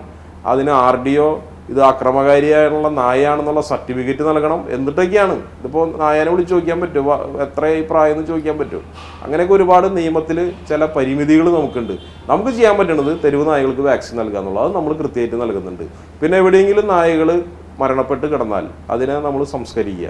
അതിന് ഗ്രാമപഞ്ചായത്ത് ഒരു ചെറിയ പൈസ അതിന് വേണ്ടി നൽകുന്നുണ്ട്. നമ്മളെല്ലാ മെമ്പർമാരും ആ പൈസ വാങ്ങാറുണ്ട്. കാരണം അത് ദൗർഭാഗ്യകരമായ അവസ്ഥയാണ്. പക്ഷെ നമുക്ക് അത് ചെയ്യാൻ പറ്റുള്ളൂ. നമുക്ക് ഇതാണ് ആ കാര്യത്തിൽ പറയാനുള്ളത്. ഈ സംസ്ഥാന സർക്കാരിൻ്റെ തന്നെ ഒരു മുന്തിയ പരിഗണനയുള്ളതാണ്. വ്യവസായ സൗഹൃദ സംസ്ഥാനമാണല്ലോ ഇപ്പോൾ. അത്തരം നേരത്തെ പ്രസിഡന്റ് പറഞ്ഞു നിരവധി പദ്ധതികൾ അല്ലെങ്കിൽ വികസന കാര്യങ്ങളൊക്കെ വന്നു എന്ന് പറഞ്ഞു, പ്രോജക്റ്റുകൾ. നേരത്തെ പറഞ്ഞത് ചെറുകിട സംഭവങ്ങളാണ്. നമുക്ക് സ്ഥായിയായിട്ട് കുറച്ച് പേർക്ക് തൊഴിൽ കൊടുക്കാവുന്ന ഒരു നല്ലൊരു സംരംഭം. ശേഖരണത്തിലേക്ക് ഗുണകരമായിട്ടുള്ള അത്തരം പദ്ധതികൾ കൂടുതൽ എന്തെങ്കിലും, അതായത് വികസന കാര്യങ്ങളിൽ നേരത്തെ വല്ലാണ്ട് തൊഴിലിടങ്ങൾ സൃഷ്ടിച്ചിരുന്ന ഒരു പഞ്ചായത്ത് കൂടിയാണ്. നമുക്കറിയാം വോട്ട് കമ്പനികൾ അടക്കം ധാരാളം ഉണ്ടായിരുന്ന ഒരു പഞ്ചായത്ത് കൂടി. ഇപ്പോൾ അതൊന്നും ഇല്ലാതാകുമ്പോൾ അതിന് ബദലായിക്കൊണ്ട് എന്നാൽ ആധുനിക രീതിയിലുള്ള സാങ്കേതികപരമായിട്ടോ അല്ലാതെയോ ഒക്കെയുള്ള ഒട്ടേറെ വികസന സാധ്യതകളുള്ള ഒരു പഞ്ചായത്ത് കൂടിയല്ല. കാരണം ഹൈവേക്ക് അടുത്ത് കിടക്കുന്നു. അത്തരം സാധ്യതകൾ എങ്ങനെയാണ് പഞ്ചായത്ത് നോക്കുന്നത്? നമ്മൾ ഹൈവേക്ക് അടുത്ത് കിടക്കുന്നു എന്നുള്ളതാണ് അതിൻ്റെ ഒരു പരിമിതി. സ്ഥലത്തിന് വലിയ പ്രയാസമാണ്. ഞങ്ങളൊരു ഇപ്പോൾ ബഡ്സു സ്കൂള് പ്രകാശമമ്പ്ര വാർഡിലൊരു 15 സെൻറ്റ് സ്ഥലം സൗജന്യമായിട്ട് കിട്ടിയപ്പോൾ നമുക്ക് നിർമ്മിക്കാൻ കഴിഞ്ഞു. നമ്മളൊരു ക്രിമിറ്റോറിയം നിർമ്മിക്കാൻ ഒരു സ്ഥലം അന്വേഷിച്ചിട്ട് ഇതുവരെ കിട്ടിയിട്ടില്ലേ. തെരുവ് നായകളെ പാർപ്പിക്കാൻ ഷെൽട്ടർ അന്വേഷിച്ചിട്ട് നമുക്ക് കിട്ടിയിട്ടില്ലേ. ഗ്രാമപഞ്ചായത്തിൻ്റെ സ്ഥലങ്ങളിൽ മുഴുവൻ ഓരോ ബിൽഡിങ്ങുകളും ഇതാണ്. ഇപ്പോൾ ഈ പഴയ ഗ്രാമപഞ്ചായത്ത് ഓഫീസിലാണ് സപ്ലൈകോ സൂപ്പർ മാർക്കറ്റ് അപ്പുറത്ത് പ്രവർത്തിക്കുന്നുണ്ട്. അതിൻ്റെ ഇപ്പുറത്തെ ഭാഗത്ത് ഒരു ചെറിയ സ്ഥലത്തിലാണ് ഒരു വ്യവസായം ആരംഭിക്കാനായിട്ട് ഇപ്പോൾ നമ്മൾ തയ്യാറെടുത്തുകൊണ്ടിരിക്കുന്നത്. അപ്പോൾ നമുക്ക് വ്യവസായം ആരംഭിക്കാൻ മുന്നോട്ട് വരുന്നവർക്ക് സഹായിക്കുക എന്നല്ലാതെ ഇപ്പോൾ ഗ്രാമപഞ്ചായത്ത് തനതായി വ്യവസായം ആരംഭിക്കാൻ നമുക്ക് കഴിഞ്ഞിട്ടില്ല. അതൊരു യാഥാർത്ഥ്യമാണ്. കഴിയാൻ വേണ്ടി ശ്രമം നടത്താഞ്ഞിട്ടൊന്നല്ല. ഇപ്പോൾ ഖാദി ബോർഡിന് പോങ്കോത്രയിൽ കുറച്ച് സ്ഥലമുണ്ട്. അവിടെ ഞങ്ങൾ വ്യവസായം ആരംഭിക്കുന്നതിന് വേണ്ടി ഗ്രാമപഞ്ചായത്ത് ഭരണസമിതി തീരുമാനിച്ചു. പക്ഷേ ആ ഖാദി ബോർഡിൻ്റെ സ്ഥലം അവർ അവിടെ ക്വാർട്ടേഴ്സ് പണിയാൻ പോവാണെന്ന് പറഞ്ഞുകൊണ്ട് നമുക്ക് കിട്ടാത്തൊരവസ്ഥ ഉണ്ടായി. നമ്മൾ പ്രപ്പോസലൊക്കെ നമ്മുടെ കയ്യിലുണ്ട്. പക്ഷേ ഇങ്ങനെ ഒരു പരിമിതി നമുക്കുണ്ട് ആ കാര്യത്തിൽ. അതുകൊണ്ടാണ് ചെറുകിട സംരംഭങ്ങൾ അതുവഴി എത്രയോ ആളുകൾക്ക് ഇപ്പോൾ 285 സംരംഭങ്ങൾ തുടങ്ങാന്ന് പറഞ്ഞാൽ എത്രയോ ആളുകൾക്ക് തൊഴിൽ കിട്ടും. ഇപ്പോൾ ഗ്രാമപഞ്ചായത്ത് തന്നെ 2 ജനൈ ഹോട്ടൽ ആരംഭിച്ചു ഞാൻ സൂചിപ്പിച്ചു. അതിലെത്ര പേര് ജോലി ചെയ്യുന്നുണ്ട്? അങ്ങനെ എത്രയോ ഇപ്പോൾ കാർഷിക കർമ്മസേന 12 പേർക്ക് സ്ഥിരം വരുമാനമാവണേ. അത് ഇതുവരെ നമ്മൾ ഉണ്ടാവാത്തൊരു കാര്യമാണ്. നേരത്തെ ഞാൻ ഉണ്ടായിരുന്നൊരു കമ്മിറ്റി ഒരു ശതാബ്ദ ഭവന പദ്ധതി പ്രകാരം ഞങ്ങൾ 1 കോടി രൂപ വായ്പ എടുത്തു. അപ്പോൾ ഞങ്ങൾ പ്രസിഡന്റിനോട് ഒരു നിർദ്ദേശം വെക്കുന്നുണ്ട്. അതായത് അത് അടവ് തീർന്നു. ഇനി തനത് ഫണ്ട് നമുക്ക് കുറവാണെങ്കിൽ തന്നെയും നമുക്കൊരു 1 കോടി രൂപ വായ്പ എടുത്ത് അതുമൊന്ന് കിട്ടാവുന്ന സോഴ്സുകളും കൂടി ചേർത്തിട്ട് നമുക്കൊരു സംരംഭം ആരംഭിക്കാം. ഒരു സാധ്യതയാണ്. അത് ശരിയാണ്. പക്ഷെ നമുക്ക് അതിനായിട്ടുള്ള സ്ഥലം വേണം. അപ്പോൾ നമ്മൾ വായ്പ എടുക്കണം തന്നെയാണ് നമ്മുടെ ഒരു പൊതു കാഴ്ചപ്പാട്. വായ്പ എടുക്കുന്നത് കുറ്റമൊന്നല്ല.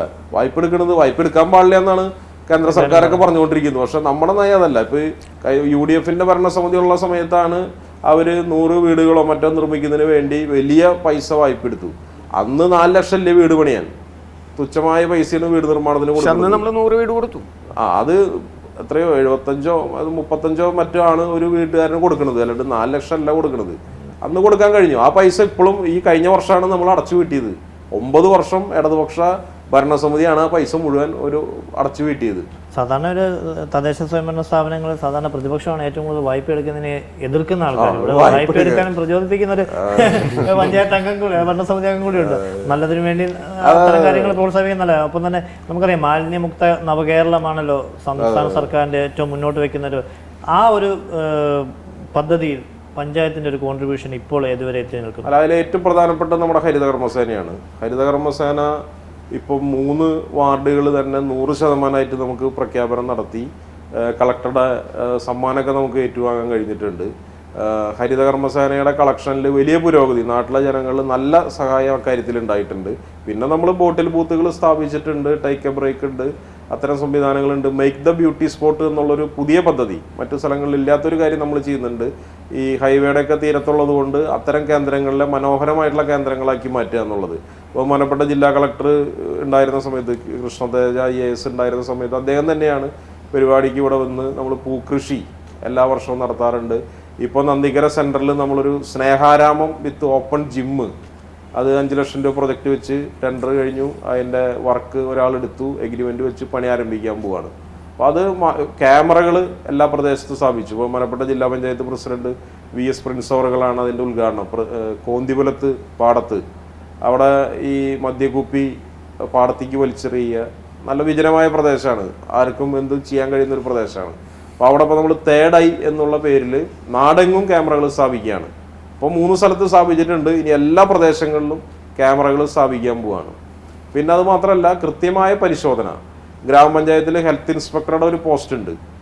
അത് നമ്മൾ ആ പോസ്റ്റിൽ ഒരാളെ നിയമിച്ച് കൃത്യമായ പരിശോധന എല്ലാ കടകളിലും സ്ഥാപനങ്ങളിലും വീടുകളിലും ഉൾപ്പെടെ നമ്മൾ നടത്തിക്കൊണ്ട് ആ ലക്ഷ്യത്തിലേക്ക് ബഹുമാനപ്പെട്ട ഗവൺമെൻറ് മാർച്ച് മാസം 30-ാം തീയതി മാലിന്യമുക്ത നവകേരളമായിട്ട് പ്രഖ്യാപിക്കാൻ പോവുകയാണ്. സമ്പൂർണ്ണ പ്രഖ്യാപനം നടത്താൻ പോവുകയാണ്. അതിൽ നമ്മൾ നല്ല പ്രവർത്തനമാണ്. ഇപ്പോൾ ജില്ലാ തലത്തിൽ അതിൻ്റെ അവലോകനമൊക്കെ നടത്തിയപ്പോൾ നമ്മുടെ ഗ്രാമപഞ്ചായത്ത് വളരെ മികച്ച പ്രവർത്തനം നടത്തിയ ഒരു ഗ്രാമപഞ്ചായത്തിൻ്റെ ലിസ്റ്റിൽപ്പെട്ട ഒരു ഗ്രാമപഞ്ചായത്താണ്. നല്ല രീതിയിൽ നടത്തുന്നുണ്ട്. ഈ കലാകായിക സാംസ്കാരിക രംഗത്ത് പഞ്ചായത്തിൻ്റെ ഒരു കലാകായിക സാംസ്കാരിക രംഗത്ത് നമ്മൾ വ്യത്യസ്തമായ ഇടപെടലാണ് ഇത്തവണ നടത്തിയത്.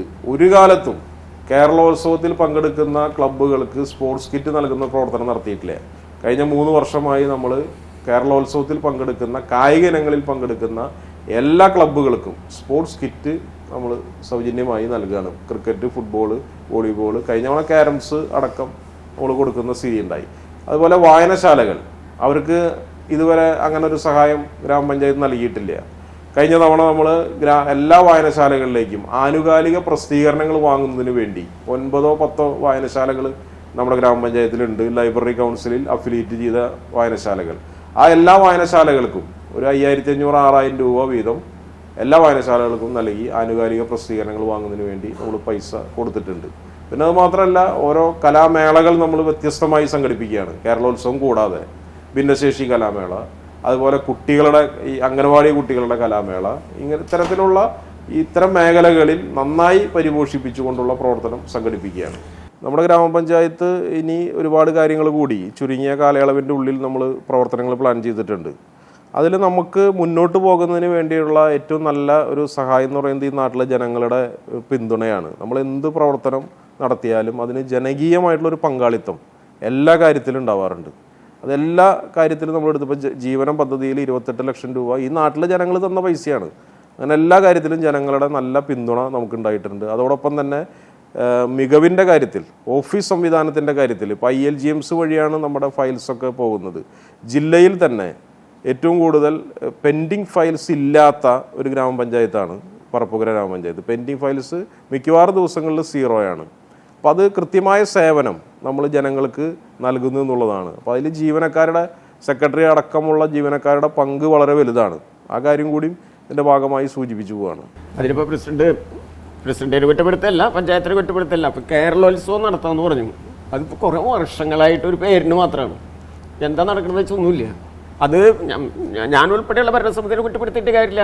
2 ദിവസം മുന്നൊരു സർക്കുലർ വരികയാണ്, ഇത്രാം തീയതി തൊട്ട് മത്സരം നടത്തണം, ഇത്രാം തീയതി തൊട്ട് ഇത്രാം തീയതി വരെ ഗ്രാമപഞ്ചായത്തിൻ്റെ, ഇത്രാം തീയതി തൊട്ട് ഇത്രാം തീയതി വരെ ബ്ലോക്കിൻ്റെ. ഇവിടെ മത്സരം തീർന്നിട്ടുണ്ടാവില്ല, ബ്ലോക്കിലേക്ക് ആരംഭിച്ചിട്ടുണ്ടാവും, അപ്പോഴേക്കും ജില്ലയിൽ തുടങ്ങും. അപ്പോൾ ഒരു എന്താ പറയുക, ഒരു വഴിപാട് പോലെ നടത്തി പോകുന്ന ഒരു അവസ്ഥയിലേക്കാണ് ഈ കേരളോത്സവം വരുന്നത്. അത് മാറ്റം വരണം. അല്ല, അത് സർക്കാരിന്റെ കുഴപ്പമായിട്ട് നമ്മൾ കാണുന്നില്ല. ആളുകൾ പങ്കാളിത്തത്തിൽ കുറവുണ്ട്. കാരണം എല്ലാ വർഷവും ഈ സമയത്ത് കേരളോത്സവം ഉണ്ടാവുന്നുള്ള കാര്യം അറിയാവുന്നതാണ്. നമുക്ക് സമയം കിട്ടില്ല. അല്ല, എല്ലാ വർഷവും നിശ്ചിത സമയത്ത് കേരളോത്സവം ഉണ്ടെന്നുള്ള കാര്യം നമുക്ക് അറിയാവുന്ന കാര്യമാണ്.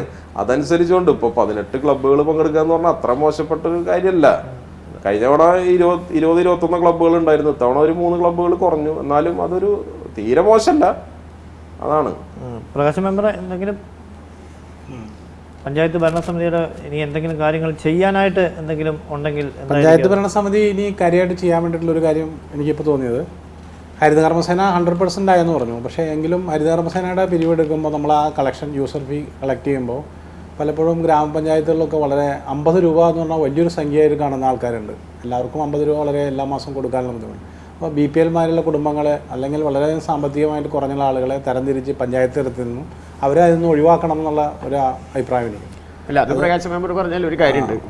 പൈസ 50 എന്നുള്ളത് ഒരു ചെറിയ സംഖ്യയായിട്ട് തുടങ്ങുക, എന്നിട്ട് ഘട്ടഘട്ടമായിട്ട് കുറേശ്ശെ. അപ്പോൾ ഒരു 20 രൂപ 25 രൂപ ആക്കുകയാണെങ്കിൽ എല്ലാവരും കൊടുക്കാൻ തയ്യാറാവും.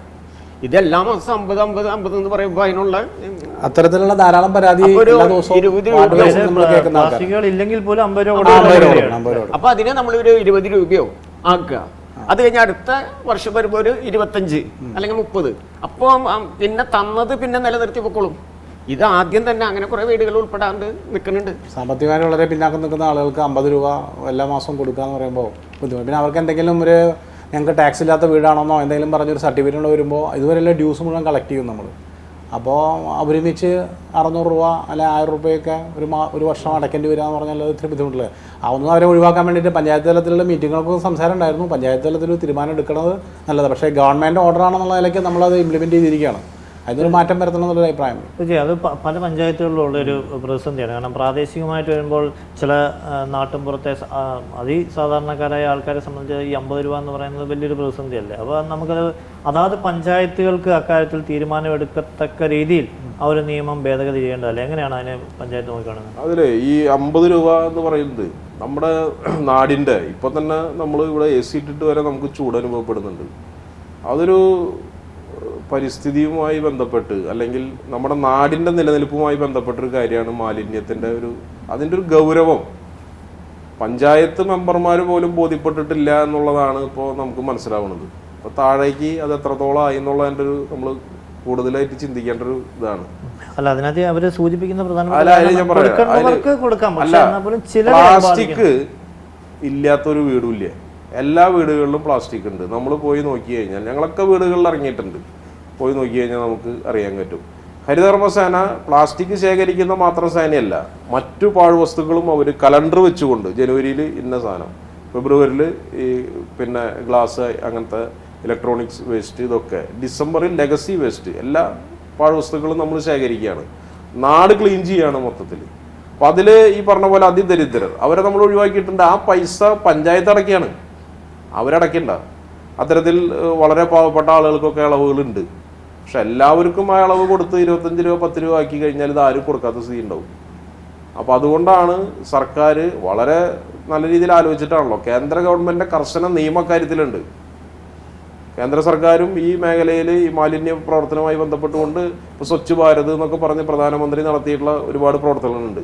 അത് ആ പ്രവർത്തനത്തെ അടക്കം തള്ളിപ്പറയുന്ന രീതിയിലാണ് ഇപ്പോൾ ഇവർ സംസാരിക്കുന്നത്. പക്ഷെ അങ്ങനെയല്ല, അത് കൃത്യമായി നമ്മളെല്ലാ വീടുകളും. അപ്പോൾ അത് പറ്റില്ല എന്നാണ് ആദ്യഘട്ടത്തിൽ കണ്ടിരുന്നത്. പക്ഷേ 3 വാർഡ് 100% വീടുകളിൽ നമുക്കത് കളക്ട് ചെയ്യാൻ സാധിച്ചു. അപ്പോൾ ഏതെങ്കിലും ഒരു മാസം ഒരു വീട്ടിൽ നിന്നപ്പോൾ ആളിഞ്ഞ് തിരിച്ചു പോവും. പക്ഷെ എന്നാലും നമുക്കതൊരു നല്ല പുരോഗതി അക്കാര്യത്തിൽ ഉണ്ടായിട്ടുണ്ട്. എല്ലാ വാർഡിലും ഒരേപോലെയല്ല. ഇപ്പോൾ നമ്മൾ വന്ന ഘട്ടത്തിൽ 150 വീടുകളിലോ മറ്റോ ആണ് ഒരു വാർഡിൽ ഈ ശേഖരണം നടന്നിരുന്നത്. പിന്നെ നമ്മൾ തീരുമാനിച്ചു അത് 200 ആക്കണം. ഒരു നിശ്ചിത സമയത്തിനുള്ളിൽ നമ്മൾ 200 ആക്കി. പിന്നെ അത് 250 ആക്കി, 300 ആക്കി. 15,000-ൽ താഴെ കളക്ഷൻ ഇല്ലാത്ത ഒരൊറ്റ വാർഡ് നമ്മുടെ ഗ്രാമപഞ്ചായത്തിലില്ല. നേരത്തെ 6,000, 5,000 ഒക്കെ ആയിരുന്നു. 20,000-ൽ മേലെ കളക്ഷനുള്ള 4-5 വാർഡുകളുണ്ട്. അപ്പോൾ അതിൻ്റെ അർത്ഥം അത്രയും വേസ്റ്റ് അല്ലെങ്കിൽ അത്രയും പാഴ്വസ്തു പ്ലാസ്റ്റിക് നമ്മുടെ കൈവശം. നമ്മുടെ മെറ്റീരിയൽ കളക്ഷൻ സെൻ്ററൊക്കെ ഒന്ന് പോയി നമ്മൾ കണ്ടാൽ എത്രയോ സാധനങ്ങൾ അവിടെ കെട്ടിക്കിടക്കുന്നത്. ഇതൊക്കെ മണ്ണിൽ അലിഞ്ഞും കത്തിച്ചും പോകേണ്ടുന്ന സാധനങ്ങളാണ് നമ്മൾ ശേഖരിച്ച് പിന്നെ റീസൈക്കിൾ ചെയ്ത് അത് ഉപയോഗപ്പെടുത്തുന്നത്. അപ്പോൾ അതൊരു നന്മ പ്രവർത്തനമാണ്. അതൊരു ചെയ്യേണ്ടുന്ന ഇന്നത്തെ കാലഘട്ടത്തിൽ നാടിന് വേണ്ടി ചെയ്യേണ്ടുന്ന ഏറ്റവും പ്രധാനപ്പെട്ട ഒരു കാര്യമാണ്. അതിന് ആ രീതിയിൽ കാണണം എന്നാണ് കാര്യത്തിൽ പറയാനുള്ളത്. പ്രസിഡന്റ് ഇപ്പോൾ കേന്ദ്ര നിയമത്തിന് സൂചിപ്പിച്ചു. അതിൽ കേന്ദ്ര പദ്ധതി പ്രകാരമുള്ള ഒരു തൊഴിലുറപ്പ് പദ്ധതി സംവിധാനം ഇപ്പം ഒന്ന് മോശമായിക്കൊണ്ടിരിക്കുക. എത്ര ലക്ഷം പേരാ ഇന്ന് തൊഴിലുറപ്പ് പദ്ധതിയിൽ നിന്ന് തൊഴിൽ വേണ്ടാന്ന് വെച്ച് മാറിക്കൊണ്ടിരിക്കണേ. ആ തൊഴിൽ സംവിധാനത്തിൽ ആ കേന്ദ്ര സംവിധാനത്തിൽ വന്നിട്ടുള്ള നിയമത്തിൻ്റെ ചില ന്യൂനതകളാണ് ഈ പ്രശ്നങ്ങൾക്ക് കാരണം. ഇപ്പം ഇവിടെ പഞ്ചായത്തിൽ തന്നെ നിരവധി ആളുകൾ തൊഴിൽ ഉപേക്ഷിച്ച് മാറി നിൽക്കുകയാണ്. അതായത് ഓരോ സംസ്ഥാനത്തിനും ആ സംസ്ഥാനത്തിൻ്റെ കാലാവസ്ഥയ്ക്കും അവിടുത്തെ ഭൂപ്രകൃതിക്കും അനുയോജ്യമായ അതേ എപ്പോഴാണോ ചെയ്യാൻ സാധ്യത കിട്ടുന്ന ആ കൃത്യമായിട്ടുള്ള ആ സമയത്ത് അത് ചെയ്തു കൊടുക്കാനുള്ള ഒരു സംവിധാനത്തിൽ കൂടിയുള്ള ഒരു ഒരുക്കം അതാത് സംസ്ഥാനങ്ങൾക്ക് കൊടുത്ത ഈ തൊഴിലുറപ്പിൻ്റെ സ്കീം നല്ല രീതിയിൽ മുന്നോട്ട് പോകും. ഇപ്പം ഇന്ന് മൊത്തത്തിൽ നോക്കി കഴിഞ്ഞപ്പോൾ 4 ലക്ഷം ആളുകളെ മൊത്തം ഇപ്പോൾ തൊഴിലിൽ നിന്ന് മാറി നിൽക്കുന്നതാണ് കേൾക്കുന്നത്. ഇനിയും അത് കുറയാണ്. അതിന് മറുപടി പറയേണ്ട ഞാൻ ഈ രണ്ട് സർക്കാരിന്റെ കാര്യം ഞാൻ പറയണേ. നമുക്ക് പിന്നെ ഒരു സർക്കാരിനെ ഒറ്റയ്ക്ക് നിർത്തിയിട്ടല്ല പറയണേ. തീർച്ചയായും ഈ എന്തായാലും രണ്ട് സ്റ്റേറ്റ് ഗവൺമെന്റും കേന്ദ്ര ഗവൺമെന്റിന്റെയും എന്താ പറയാ വളരെയധികം കുറവിന്റെ പ്രശ്നങ്ങളെ കൊണ്ട് തന്നെ അത് വരുന്നത്. ജനങ്ങൾക്ക് വേണ്ടി, അതായത് ഇപ്പൊ കേന്ദ്രത്തിൽ നിന്ന് അനുവദിച്ച് കിട്ടുന്ന ഫണ്ട് അത് കൃത്യസമയത്ത് ഇങ്ങോട്ട് തന്നു കഴിഞ്ഞാൽ ഇവിടുത്തെ ഈ സംയുക്ത പ്രോജക്റ്റ് കൃത്യസമയത്ത് നടക്കും. പക്ഷെ അത് തരില്ല. ഇവിടെ ആണെങ്കിൽ ഫണ്ട് ഇല്ല. അപ്പൊ പിന്നെ എങ്ങനെയാ നടക്കുക? തീർച്ചയായും എന്തായാലും ഫണ്ടിന്റെ അപര്യാപ്തതയാണ് പൊതുവെ ഒരു പഞ്ചായത്തിന്റെ വികസനത്തിൽ ഇപ്പോൾ പ്രതികൂലമായി ബാധിച്ചുകൊണ്ടിരിക്കുന്നത്. എന്തായാലും അത്തരത്തിലുള്ള അപര്യാപ്തതകളൊക്കെ മാറി പഞ്ചായത്തിന്റെ വികസന നേട്ടങ്ങൾ കൂടുതലായി ഉണ്ടാകട്ടെ. എന്തായാലും നമ്മോടൊപ്പം ഇപ്പോൾ സഹകരിച്ച പറപ്പൂക്കര പഞ്ചായത്ത് പ്രസിഡന്റ് അനൂപ്, ഒപ്പം തന്നെ മെമ്പർമാരായ പ്രകാശൻ, ഒപ്പം തന്നെ പുഷ്പായൻ എന്നിവർക്കുള്ള പ്രത്യേകം നന്ദി രേഖപ്പെടുത്തുന്നു. സമയപരിമിതിയാണ് എല്ലാത്തിനും നമ്മളെയും ബാധിക്കുന്നത്. അതുകൊണ്ട് തന്നെയാണ് ചർച്ചകൾ ഇത്രത്തോളം കാര്യപ്രസക്തിയുള്ള കാര്യങ്ങൾ മാത്രം പറഞ്ഞുകൊണ്ട് നിർത്തുന്നത്. മറ്റൊരു പഞ്ചായത്തിൻ്റെ ചർച്ചകളുമായി വീണ്ടും കാണാം. നന്ദി.